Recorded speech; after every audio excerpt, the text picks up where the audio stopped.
Today, we're going to talk about bailouts.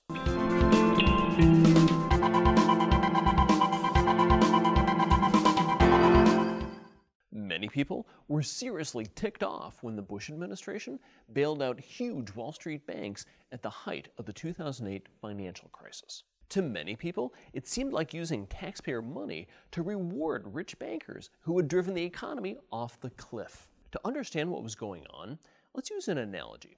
Suppose that all of the country's electricity is generated by just 12 huge utility companies. So each company supplies power to like 4 states, so the failure of any one of those companies would be devastating. And then say that, in addition to their power generation business, these companies make wild bets using financial derivatives, and that several of them take massive losses. So then they go to the government and say, well, you gotta bail us out or else half the country is gonna go dark. So what are you gonna do? Are you going to punish millions of Americans for the mistakes of a few companies? No. You're going to bail them out, and then you're going to regulate them so they can't engage in this risky financial gambling and they can't hold you hostage again. Now, wait a minute. Am I telling you that the dozen largest Wall Street banks are as important to the economy as the electrical power? Yes. Most businesses have to pay their workers twice a month.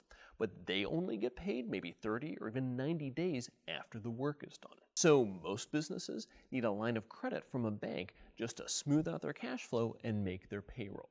Also, most businesses, especially small ones, borrow from banks to fund equipment upgrades and capacity expansions, and all of that creates jobs and drives economic growth. The banks that those Main Street businesses borrow from depend on loans from those Wall Street mega banks. People at the time asked, hey, where's my bailout? The answer is that if those Wall Street mega banks had failed, virtually all the companies in the US would have been cut off from credit. The economic implosion would have been even worse than it actually was. But don't take my word for it. Back in 1929, the government took a no bailouts approach, and it gave us the Great Depression. People who oppose the bailouts say that failure is a normal part of capitalism and that companies should be allowed to fail. Now that's true for businesses who can't attract customers, but that wasn't the problem in the banking system. The economy still needed the credit that the banks were supposed to provide.